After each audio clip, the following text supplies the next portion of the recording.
తీర్మార్ మల్లన్నకి నిరుద్యోగుల సెగ తగులుతా ఉంది. నిరుద్యోగులు ఆయనను ప్రశ్నించిన పరిస్థితి కనబడుతుంది. వాళ్ళు కొంతమంది అరెస్ట్ కూడా చేయడం జరిగింది. వాళ్ళని ఇక్కడ పిఎస్ దగ్గరనే ఉన్నారు.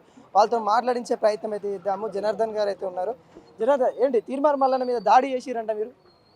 మేము దాడి చేయడానికి మా దగ్గర ఇక ఫోను ఇగో ఇందులో ఉన్నటువంటి డాక్యుమెంట్స్ ఉన్నాయి. ఆయన చెప్పుకోవడానికి వచ్చినటువంటి డాక్యుమెంట్స్ ఇవి. ఆయన మీద మేము దాడి ఏం చేస్తాం? ఎందుకు చేస్తాం? దాడి చేయాల్సిన అవసరం ఏంది? మా సంస్కృతి దాడి సంస్కృతి కాదు. మా సంస్కృతి రాజ్యాంగ విలువలను కాపాడేటటువంటిది. మాకు ఉద్యోగాలు రావాలనుకునేటోళ్ళం. మాకు దాడి సంస్కృతి కాదు. దాడి చేయలేదు, ప్రశ్నించడమే దాడి అంటే మరి మల్లన్న ఇప్పటి వరకు ఎన్ని దాడులు చేసినట్టు లెక్క రావాలి?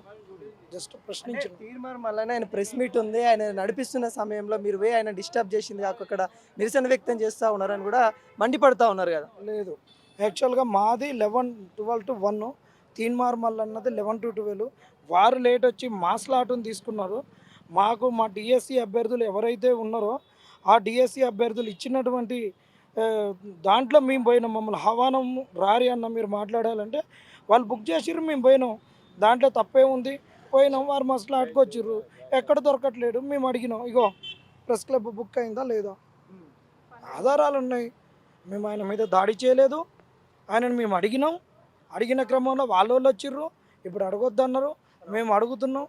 ఆయన ప్రెస్ మీట్ అయిపోయినాక క్వశ్చన్లు జరిగేటప్పుడు మా బాధ ఏంది? నువ్వు కాంగ్రెస్ పార్టీకి రాజీనామా చేసినావు, ఎమ్మెల్సీగా ఉన్నావు. ఏ ఎమ్మెల్సీగా ఉన్నావు? గ్రాడ్యుయేట్ తరపున ఎమ్మెల్సీగా ఉన్నావు. మరి గ్రాడ్యుయేట్ ఎమ్మెల్సీ గ్రాడ్యుయేట్గా మాట్లాడాలి. మా సమస్యలు 29 జీవో వాటి గురించి మాట్లాడమని అడిగినాం, అంతే తప్పితే దాడి కాదు, ఏది కాదు. ఇప్పటికైనా చెప్తున్నాం, ఏ నాయకులైనా కాంగ్రెస్ నాయకులు ప్రతి ఒక్కళ్ళు మేనిఫెస్టో తెలుసుకోవాలి, యూత్ డిక్లరేషన్ తెచ్చుకోవాలి. నిరుద్యోగులకు ఏం అంశాలు ఇచ్చిర్రో మీరు ఆ రోజు ఎన్నికల ప్రక్రియలో మీరు చదువుకోకపోయినా ఇప్పటికైనా చదువుకొని ఒక్కసారి మీరు తెలుసుకొని బయటికి రమ్మని మీడియా ముఖంగా వాళ్ళకి తెలియజేస్తున్నాం. తెలంగాణ తెచ్చుకుందే మన నీళ్లు, నిధులు, నియామకాలు అని తెచ్చుకుంది. నీళ్ళేమో ఇప్పుడు కూడా పక్కదాన్నే పోతా ఉన్నాయి. ఇప్పుడు నిధుల కాడ మళ్ళీ అవినీతి జరుగుతూ ఉంది. నియామకాలకు వచ్చేసరికి మళ్ళీ అదే కుట్రలు చేస్తూ ఉన్నారు. ఎలా చూస్తూ ఉన్నాం? నియామకాల గురించి ఎప్పుడైనా అసలు నియామకాల గురించి ఎవడు మాట్లాడలేదు ఇంతవరకు. ఇగో ప్రియాంక గాంధీ గారు 3rd డిక్లరేషన్, యూత్ డిక్లరేషన్ ఇచ్చింది, 2 లక్షల ఉద్యోగాలు. ఇది కాంగ్రెస్ అఫీషియల్ సోషల్ మీడియా, చూడండి కాంగ్రెస్ సోషల్ మీడియా. నీది ఒకటి చెప్తున్నాం, ప్రతిపక్షాలకు కూడా చెప్తున్నాం, కాంగ్రెస్ ఒక్కనికి కాదు, అధికారంలో ఉన్నోనికి కాదు. ఏ ప్రతిపక్షాలు కూడా ఇవాళ నియామకాల గురించి మాట్లాడట్లే. తెలంగాణ పురుడు పోసుకుందే ములిగి ఉద్యమం ఉద్యోగాల గురించి ట్యాగ్ లైన్లో ఉన్నటువంటి ఆ ట్యాగ్ లైన్ ఏర్పడడానికి, తెలంగాణ రావడానికి బలిదానాలు ఇచ్చింది, బలిదానాలు చేసుకుంది, ప్రాణాలు అర్పించింది నిరుద్యోగులు. వీళ్ళ గురించి ఏ ఒక్క పార్టీ కూడా నిరుద్యోగుల గురించి మాట్లాడట్లే. ఈవెన్ ఈరోజు బీఆర్ఎస్ కూడా బనకచర్ల గురించి కాలేజీలలో చెప్పుద్ది, కానీ మా ఉద్యోగాల గురించి చెప్పదా? వానికి అలా డిగ్రీ చదువుకుంటే ఉద్యోగం ఏంది, పీజీ చదువుకుంటే ఉద్యోగం ఏంది? వానికి స్కాలర్షిప్ రాదు, ఫీజు రాదు, వానికి హాస్టల్ వసతులు లేవు, లేవు. కాలేజీలలో ఆడపిల్లలు పోతందుకు టాయిలెట్కి పోతందుకు టాయిలెట్స్ ఉండవు, ఏది లేదు. బెంచి ఉంటే కుర్చీ ఉండదు, సార్ కుర్చీ ఉంటే బ్లాక్ బోర్డ్ ఉండదు, కంప్యూటర్ ల్యాబ్ ఉండదు, ల్యాబులు లేవు. వీటి గురించి, ఉద్యోగ కల్పన గురించి, క్వాలిటీ ఎడ్యుకేషన్ గురించి ప్రతిపక్ష నాయకుడు మాట్లాడాలి. నీళ్ళ గురించి, నిధుల గురించి మాట్లాడుకున్నాక ఎవరికి? మాకు నీళ్ళు వస్తున్నాయి, మా తల్లిదండ్రులు మాకు భూమి ఉందా? ఒకటే చెప్తున్నాం, ప్రతిపక్ష నాయకులారా, మీరు కూడా నియామకాల గురించి ఏదో కంటి తొడుపు చర్యకొస్తే ఎవరిని ఉపేక్షించేదే లేదు. కవితక్కకు కూడా చెప్తున్నాం, ఈరోజు బీసీ డిక్లరేషన్ అంటుంది, మా ఉద్యోగాల గురించి ఏందని అంటున్నాం.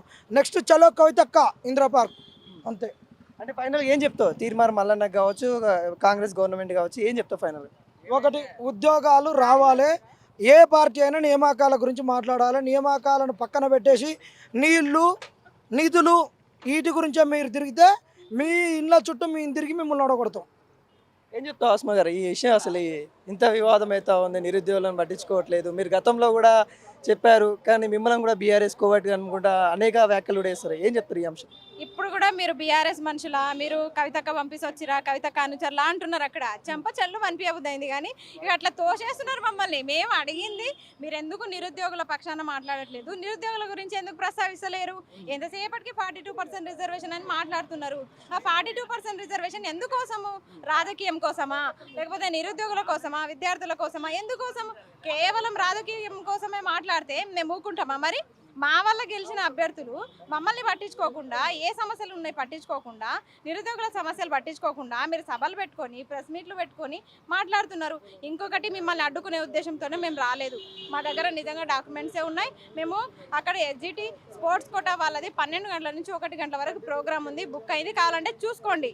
మేము ఆ ప్రోగ్రామ్ కనే వచ్చినాము. అక్కడ మల్లన్న ఉన్నాడా ఎల్లన్న ఉన్నాడా మాకు తెలియదు. ఇక ఇంకోటి రాజకీయ నాయకులు సరే 42% కోసం మాట్లాడుతున్నారు. ఈయన గ్రాడ్యుయేట్ ఎమ్మెల్సీ నిరుద్యోగుల గురించి మాట్లాడాల్సిన పెద్దల సభలో ఉండే వ్యక్తి, ఆయన కూడా మీ గురించి పట్టించుకోవట్లేదు. ఇలా చూస్తున్నారు. ఎలా చూస్తామైంది చూపించినాం కదా ఎలా చూస్తామో. ఇక ఇంకొకసారి అయితే బుద్ధి వచ్చి ఉంటుంది నా గెస్ కరెక్ట్ అయితే. ఎందుకంటే మమ్మల్ని పట్టించుకోవట్లేదు కాబట్టి మేము పోయి ప్రశ్నించినాము. మరి మా గ్రాడ్యుయేట్స్ వల్ల గెలిచిన అభ్యర్థివి గ్రాడ్యుయేట్స్ని ఎందుకు పట్టించుకుంటలేవు మరి? అందుకే పోయి అడిగినామండి, ప్రశ్నించినాము. మా అనుచరులు వచ్చి మా చుట్టుముట్టు చేరి మమ్మల్ని తోసేస్తుంటే అది మా తప్పు కాదు. మమ్మల్ని వాళ్ళు తోసేస్తున్నప్పుడు దాడికి ప్రతి దాడి ఉంటుంది. వాళ్ళు మమ్మల్ని తోసేస్తున్నారు కాబట్టి మేము తోసేసినాం వాళ్ళని, అంతే తప్ప. ఫైనల్గా గ్రాడ్యుయేట్ల వల్ల గెలిచిన మల్లన్న ఇప్పటికైనా కళ్ళు తెరుచుకొని దయచేసి ఇప్పటికైనా నిరుద్యోగుల గురించి పట్టించుకోండి. ఇదే మా ఫైనల్ మాట. ఇంకా ఇప్పుడు పోయి అడిగినాము, నెక్స్ట్ సారి అడగం ఇక ఎక్కడ కూడా సభ పెట్టుకోకుండా చేస్తాం.